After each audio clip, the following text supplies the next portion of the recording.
আসসালামু আলাইকুম বন্ধুরা, আপনাদের কি খবর? আশা করি আপনারা সবাই ভালো আছেন।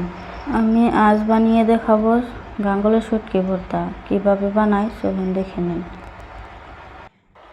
আমি এখানে নিয়েছি পেঁয়াজ কুচি, রসুন কুচি, কাঁচামরিচ আর শুটকি। পেঁয়াজটা অল্প মোটা মোটা করে কেটে নিতে হবে। রসুনের কুচিটা অল্প বেশি পরিমাণে দিবেন। রসুন বেশি করে দিলে শুটকির মধ্যে বেশি ভালো লাগে। এখানে আমি কড়াইতে শুটকিগুলো সিদ্ধ করে নিব। শুটকিগুলো ভালো করে সিদ্ধ করে নিতে হবে। শুটকির মধ্যে যেহেতু লবণ থাকে, আমি 10 মিনিটের মতো সিদ্ধ করে নিলাম। সিদ্ধ হয়ে গেছে। এখন এক কড়াইতে তেল দিয়ে দিব।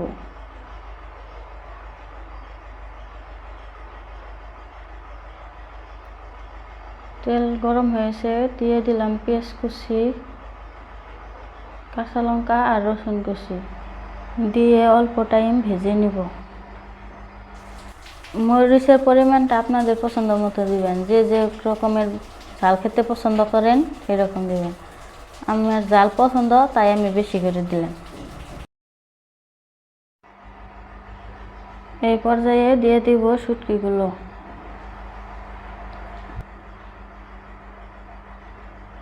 শুটকিগুলো দিয়ে 10-15 মিনিটের মতো ভেজে নেব লো মিডিয়ামে। পুরো হাই হিটে ভাজা যাবে না। হাই হিটে ভাজলে তাড়াতাড়ি পুড়ে যাবে, খেতে স্বাদ লাগবে না, তাই লাহে লাহে ভাজতে হবে।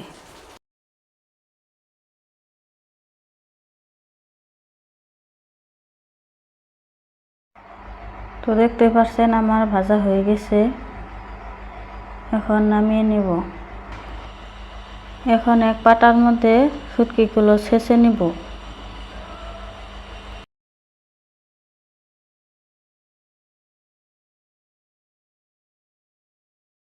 বেশি থেতলালে জুড়ে জুড়ে হলে খেতে স্বাদ লাগবে না।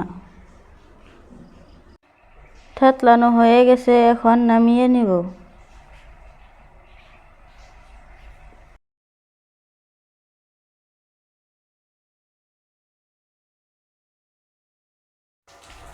এখন আমি মরিচগুলো হাতে ডলে নিব। আপনারা চাইলে পাটায় বেটে নিতে পারেন। পাটায় বেটে নিলে বেশি ভালো লাগে না খেতে, তাই আমি হাতেই করে নিলাম। আমার শুটকি ভর্তাটা আপনাদের কাছে কেমন লেগেছে?